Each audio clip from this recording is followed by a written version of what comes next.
बच्चों, let's read the question. On the basis of thermochemical equations A, B, and C, find out which of the algebraic relationship given in the option A to D is correct. देखो यहाँ पर हमको ये 3 reactions दिए हैं और यहाँ इनकी एंथैल्पीज भी हमको गिवन है।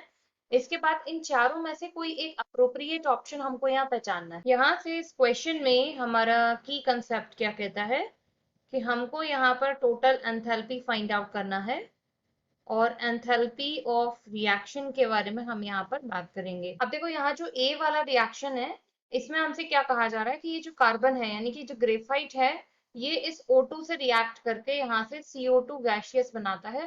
तो हम अपनी किसी एक इक्वेशन को यहाँ कांस्टेंट ले लेते हैं। सपोज हमने ए वाली को यहाँ पर कांस्टेंट ले लिया कि हमें यहाँ से CO2 का फॉर्मेशन करके आना है।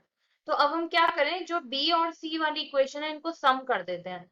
तो यहाँ पर हमने क्या लिया, ये C plus half O2 giving rise to, हमको यहाँ पर दिया हुआ है CO2 गैसियस। ठीक है, यहाँ पर C और O2 यहाँ ये भी गैसियस है।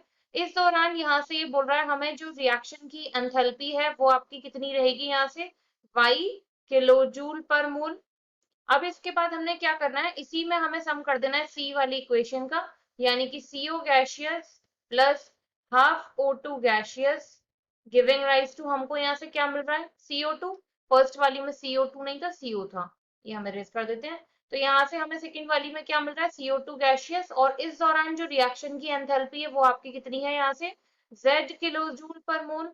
अब आपने क्या करा है, क्योंकि इन दोनों इक्वेशन का यहाँ से किया है सम, तो हम यहाँ प्लस का साइन लगा देते हैं। अब देखो यहाँ इक्वेशन में एक इस साइड CO है आपका, एक इस साइड CO है। अगर आप इसे इधर ले जाएंगे CO को राइट साइड, तो ये माइनस में हो जाएगा। इसका मतलब क्या होगा कि ये दोनों कैंसिल आउट हो जाएंगे। तो आपका फाइनल इक्वेशन यहाँ से क्या बचता है, C प्लस हाफ O2 मिलके हो जाएगा O2 giving rise to CO2। और यहाँ से CO2 गैसियस में अब आपकी जो फाइनल रिएक्शन की एंथैल्पी आई वो कितनी आई, यहाँ से Y प्लस Z। इसका मतलब क्या है कि एक, अगर हम हैसेस लॉ के अकॉर्डिंग बात करें तो आप किसी रिएक्शन को चाहे तो डायरेक्टली यहाँ से फॉर्म कर रहे हैं, चाहे आप इसे इनडायरेक्टली फॉर्म कर रहे हैं, लेकिन जो एनर्जी चेंज है या एंथैल्पी चेंज है वो हमेशा आपका कैसा रहेगा, सेम रहेगा। तो इस दौरान यहाँ पर इसकी जो एंथैल्पी थी दैट इज डेल्टा RH, वो थी आपकी कितनी, x किलो जूल पर मोल। तो ये जो आपकी एंथैल्पी है ये इन स्टेप वाइज रिएक्शन में चले हुए इन एंथैल्पीज के सम के इक्वल हो जाएगी, that is A is equal to B plus C। तो यहाँ पर आपका x इज इक्वल टू कितना आ जाएगा, Y प्लस Z। आप करेक्ट आप ऑप्शन इनमें से फाइंड आउट कर लेते हैं, तो ऑप्शन C यहाँ से हमारा हो जाएगा correct answer. I hope you understood well, thank you.